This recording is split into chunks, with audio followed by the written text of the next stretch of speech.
Oke, saya ingin menjawab dari pertanyaan pertama ya, dengan memberikan gambaran yang lebih luas begini. Apa yang kita butuhkan sebagai umat Islam dulu? Umat Islam itu jumlahnya nomor 2 terbesar di dunia. 1.300.000.000 sekian. Yang pertama terbesar itu Kristiani.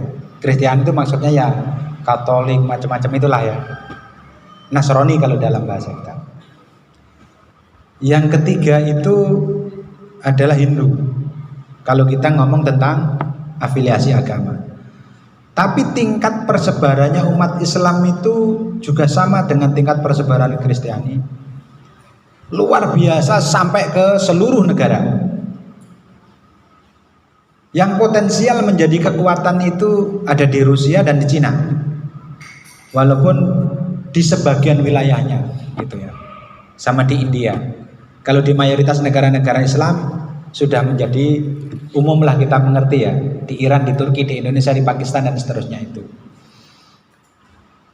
Hanya saja di tingkat kenegaraan tidak ada yang menjadi negara yang punya kapasitas sebagai negara maju di dalam pengertian sekarang. Satu, tidak ada yang menjadi bagian dari Dewan Tetap PBB, Dewan Keamanan PBB, ya kan? Sehingga keputusan-keputusan internasional tidak dimiliki, karena Dewan Tetap itu salah satunya Amerika, Rusia, Cina, Perancis, Inggris gitu ya. Dari situ, dari aturan internasional saja, maka kita harus berkoalisi, negara-negara Islam harus berkoalisi dengan Cina, dengan Rusia, dengan beberapa negara tadi gitu. Yang kedua, jumlah yang besar secara kuantitas itu akan menjadi baik kalau kita gunakan, kan kita mengerti sebagai pasar ekonomi gitu loh. Ada kerjasama ekonomi, ada kekuatan ekonomi, sehingga punya hubungan dengan berbagai umat Islam menjadi pasar ekonomi, saling menguntungkan, namanya musyarakah. Kita namanya musyarakah, masyarakat makanya. Kalau ada kerjasama itu mensyaratkan apa? Generasi-generasi Muslim itu harus produktif, bukan menjadi beban, bukan umur yang tidak produktif. Harus menjadi produktif itu berkarya, memiliki nilai plus untuk menghasilkan karya ekonomi, karya-karya pengetahuan, karya-karya dan seterusnya, sebangsa dan sejenis berbagai macam karya.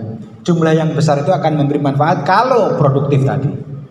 Kalau jumlah besar itu tidak produktif, menjadi beban, menghancurkan gitu loh. Jadi namanya jumlah besar itu belum tentu kekuatan.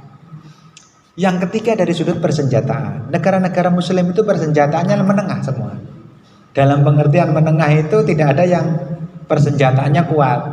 Sampai baca di kajian-kajian tentang kekuatan-kekuatan negara itu ya, persenjataan yang paling kuat itu kan Amerika, Rusia dan seterusnya, sampai Cina, Inggris dan seterusnya itu.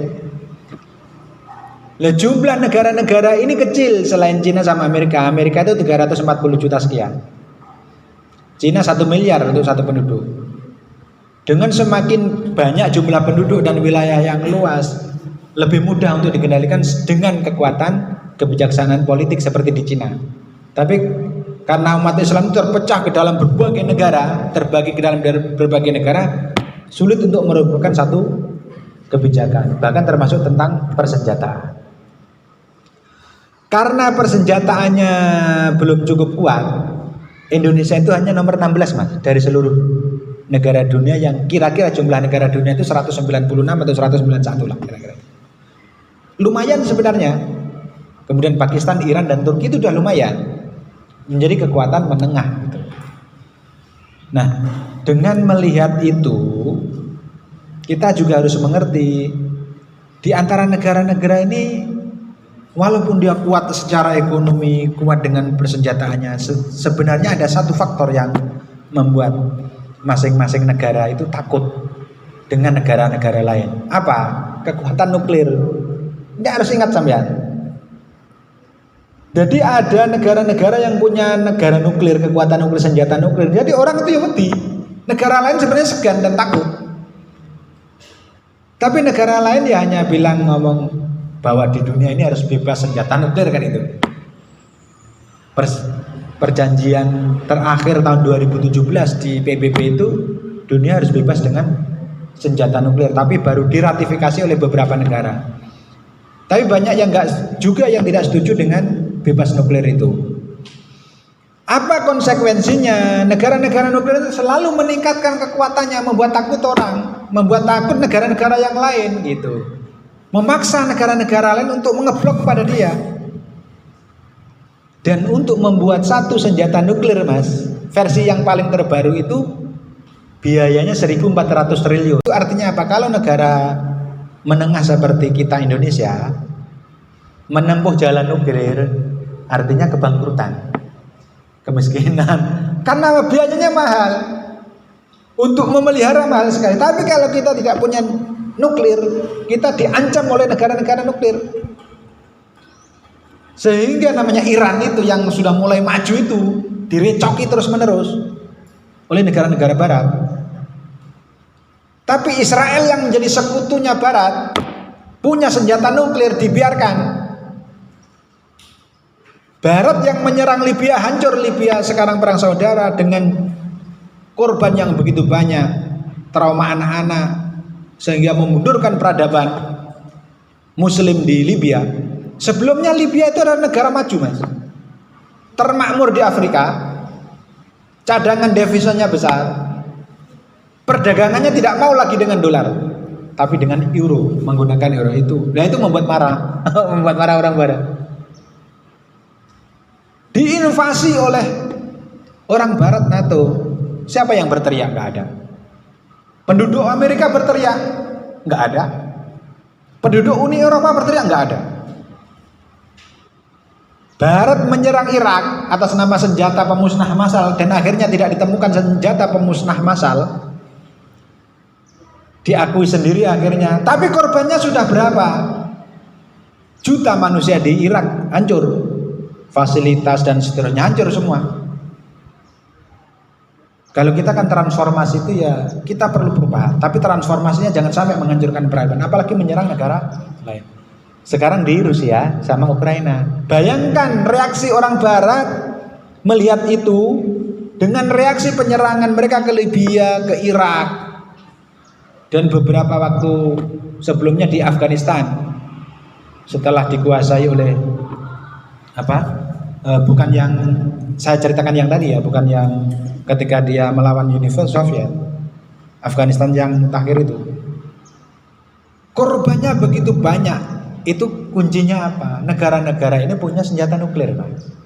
Yang terbesar senjata nuklir itu Rusia, yang kemudian Amerika, baru kemudian diikuti oleh negara-negara yang lain, termasuk Cina, Inggris, Prancis, gitu.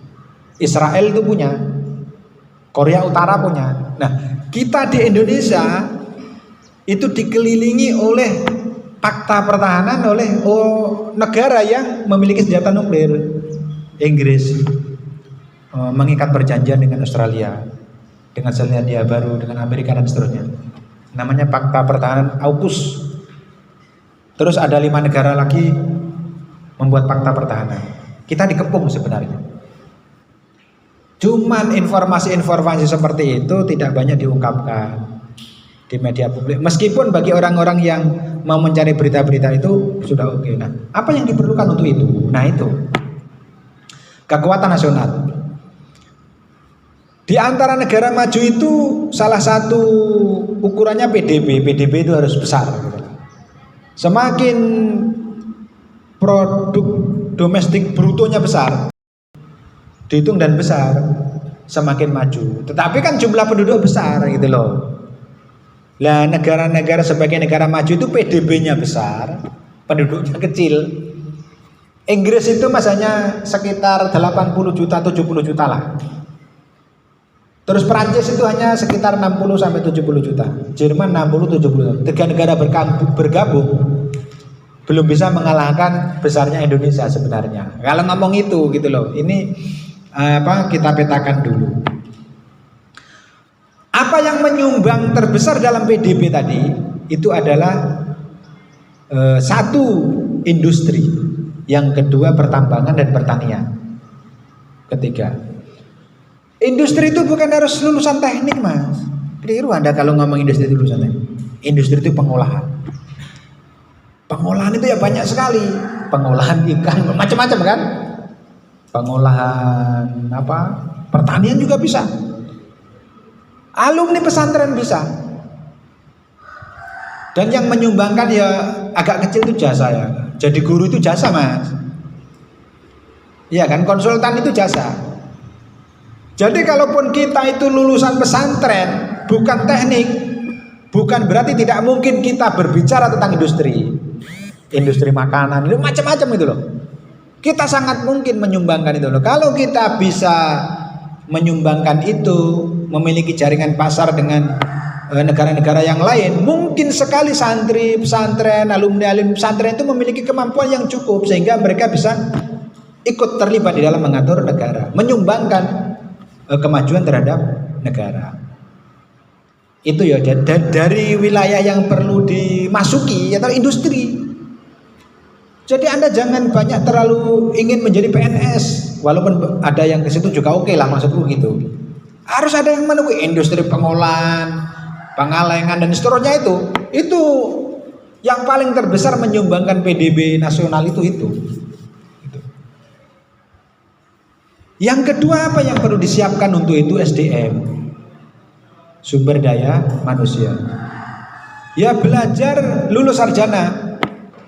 Jangan menjadi orang yang hanya diam, bergerak. Santri itu fa'il, bukan maf'ul. Fa'il majazi ya. Fa'il yang melakukan kreativitas terus menerus supaya punya khairun nas anfa'um linnas sebagai tinggalan.